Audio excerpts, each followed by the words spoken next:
Il est minuit passé le 31 août 1997, lorsque la Mercedes dans laquelle se trouve Lady Diana s'engouffre dans le tunnel sous le pont de l'Alma à Paris pour échapper aux paparazzi qui la pourchassent depuis le début de son séjour. Un trajet qui sera fatal à la princesse de Galles, victime d'un violent accident qui fera en tout 3 morts. Dodi Al-Fayed et Henry Paul, le chauffeur du véhicule, sont tués sur le coup. Prise en charge par les secours, Lady Diana est emmenée à l'hôpital de la Salpêtrière, à 6 km du lieu de l'accident, où les médecins feront tout leur possible pour la réanimer. En vain.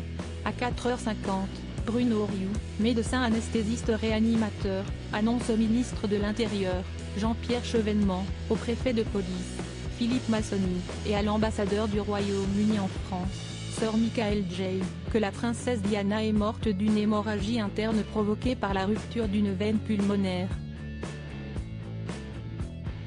Une nuit d'horreur qui va provoquer une vive émotion à travers le monde, où les hommages à Lady Diana se multiplient, jusqu'à ses funérailles, qui donnera lieu à des images bouleversantes de ses fils William et Harry, marchant derrière son cercueil.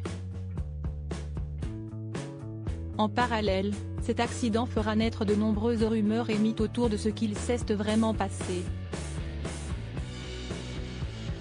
Quels ont été les derniers mots de Lady Diana? Outre le fait que le prince Charles sera suspecté d'en être à l'origine, d'autres témoignages rapporteront des détails choquants sur l'accident, notamment l'état de la princesse de Galles au moment de sa mort, que l'on disait défiguré. Elle était assise par terre à l'arrière et j'ai constaté qu'elle n'avait aucune blessure grave au visage.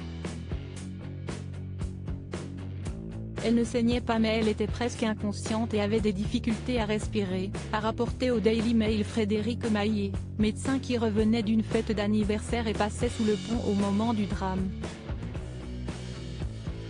Tandis qu'il prenait en charge Lady Diana, celle-ci lui a glissé « Oh mon Dieu, que s'est-il passé ?» précise-t-il au tabloïd, qui a retracé chronologiquement la nuit de l'accident, avec notamment le témoignage du prêtre qui a prié en la mémoire de la princesse après l'annonce de sa mort.